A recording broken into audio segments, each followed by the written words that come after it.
मुल्क भर में ऑब्वियसली ट्विटर पे ख़ास तौर पे और सोशल मीडिया पे काफ़ी डिस्कशन चल रही है about the recent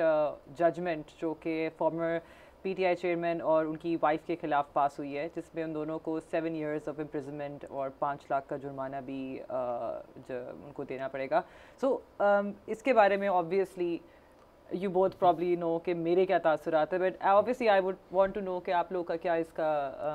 what do you guys think मेरे about तो this ख्याल में overall? पूरे सोफे पे तमाम लोगों के तासुरात जो हैं वो एक जैसे ही मुश्तरका हैं। सो थोड़ा केस के बारे में अगर बात कर लें तो सेक्शन 496 के तहत जो है ये जज कुदरतुल्लाह जो सीनियर सिविल जज है उन्होंने ये सज़ा दी है, जैसे आपने कहा 7 साल की कैद और 5-5 लाख रुपए जो है हर्जाना है। तो उसके अंदर सिर्फ कॉम्प्लिकेशन ये थी कि वो प्रूव करना चाह रहे थे कि जी जो इद्दत की जो दुरानिया है वो पूरा हुआ है, नहीं हुआ। तो ज़ाहिर है जो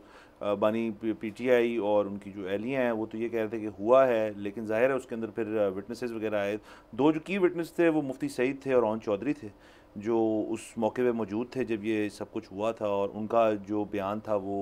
इस चीज़ से बरक्स था जो कि बाकी दो लोग कह रहे थे, यानी कि बानी पीटीआई और उनकी एहलिया। तो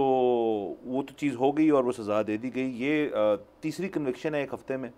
बानी पीटीआई के ख़िलाफ़, और मामलात जो हैं वो चल रहे हैं। मेरे ख्याल में मैंने ये ऑफ द स्क्रीन बात की थी, तो हमने यही कहा था कि ये जल्दी जल्दी अब ये केसेस जो हैं इनको इलेक्शन से पहले कोई ना कोई फैसले आना शुरू हो जाएंगे, लेकिन वो फैसले मुतवक्के भी थे, ऐसी बात नहीं है कि सिर्फ इलेक्शन की वजह से की जा रही। इसके साथ साथ मुझे और रिपोर्ट्स जो मिली वो कोर्ट रूम के जो सिनेरियो था उस दिन, जिसमें जो इनके बुशरा बीबी के साबिक शोहर जो खबर मानिका साहब हैं वो भी मौजूद थे इसके दौरान जब ये सुनाई गई ये सज़ा। और जो कोर्ट रूम का अपना माहौल था वो बड़ा ही एक अजीबोगरीब माहौल कहा जा सकता है, जिसके अंदर ये भी पता चला है कि वकीलों की आपस में, वकीलों की विद द प्लेंटिफ्स बहस लड़ाई, और बीच में तो ये भी हमने सुना है कि जब उन्होंने ये सारा अपना बयान दिया तो बानी पीटीआई ने कहा कि आप क्या कुरान पे हाथ रख के ये कहने को तैयार हैं? तो खबर माने ने कहा जी मैं तैयार हूँ, और फिर शायद वो नहीं हो पाया और शायद वो मुकर गए इस चीज़ से, ये भी हुआ। फिर ये बात भी हमें सुनने को मिली कि बुशरा बीबी जब रोस्ट्रम से उतरी थी तो उन्होंने उनको कहा कि आपको ये 6 साल में आज जाके ये बात याद आई है। और ये वो तमाम बातें हैं जो कि जैसे आपने इंट्रो में कहा कि सोशल मीडिया पे ये खबर चूँकि गर्दिश कर रही है, ये आपको मेन स्ट्रीम पे तो नहीं शायद इतना मिलेगी, क्योंकि ज़ाहिर है ये जो उनकी जेल ट्रायल थी उसके अंदर ये पब्लिसाइज नहीं होती उस तरह से, लेकिन ये यकीनन इसके अंदर ये चीज़ें हैं। अब अगर आ जाएँ उस बात के ऊपर कि इस केस की जो इम्पोर्टेंस है और इस केस की जो माशरे के अंदर जो इसके इम्प्लिकेशंस होंगे वो तो बहुत संगीन होंगे मेरे ख्याल में। इस किस्म की चीज़ जो है उसको आपने अगर कर दिया, एज ए प्रेसिडेंट सेट कर दिया है, तो मेरे तो ख्याल में ये तो सारे लोग जो तमाम इसके अंदर हैं जो इससे मुतासर होंगे वो तो पॉलिटिकल फिगर्स भी हैं, अपनी अपनी हैसियत में ताकतवर भी बहुत हैं, लेकिन आम एक शख्स को, एक शहरी को जब इस चीज़ को फेस करना पड़ेगा तो मेरे ख्याल में इसके इम्प्लिकेशंस जो हैं वो मनफी हैं, वो किसी भी लिहाज से उनको हम पॉजिटिव नहीं कह सकते। बिल्कुल, मेरा भी ज़ाती तौर पे ये ख्याल है कि ये तो केस, इस पर्टिकुलर केस के अलावा हर अदालत में जो भी केस लगता है और उसका जो भी फैसला आता है वो फिर प्रेसिडेंट बन जाता है आगे फ्यूचर में आने वाले केसेस के लिए।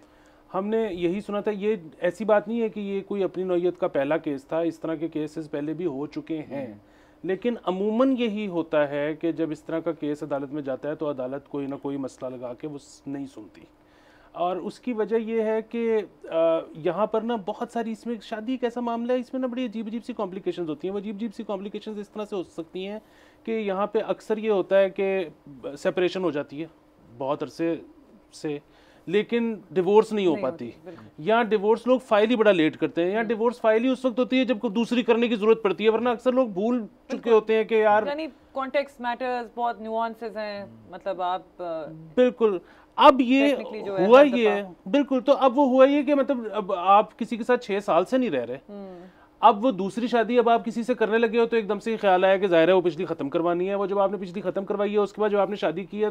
तो किसी को इद्दत का तो ख्याल ही नहीं रहा, क्योंकि आप तो 6 साल से सेपरेटेड हो। अच्छा, अब प्रॉब्लम ये हो गया है कि अगर प्रीवियस शौहर जो था उसने अगर ये फैसला कर लिया है कि आपको तंग करना है तो फिर वो अदालत जाएगा, और फिर इस पर आप, और ये बार बार ये बात हो रही है कि जी ख़वातीन जो है ना उससे बहुत सफ़र करेंगी, ख़वातीन बहुत सफ़र करेंगी, यकीनन ख़वातीन बहुत सफ़र करेंगी, लेकिन वो ख़ातून शादी तो किसी मर्द से ही कर रही हैं, मतलब तो उनको भी पनिशमेंट मिलेगी, उनको भी पनिशमेंट मिल सकती है। और मिलने के अलावा आपके चक्कर तो लगने शुरू हो गए ना अदालतों के, तो वो फैसला आना है, नहीं आना, लेट आना है, खिलाफ आना है, ये तो बात की बातें हैं। एक चीज जो है ना कि आपकी वो पहले चक्कर लगने शुरू हो गए, ये एक बड़ा मसले वाली बात है। सब्सक्राइब करें और बेल दबाएं ताकि कोई खबर रह न जाए।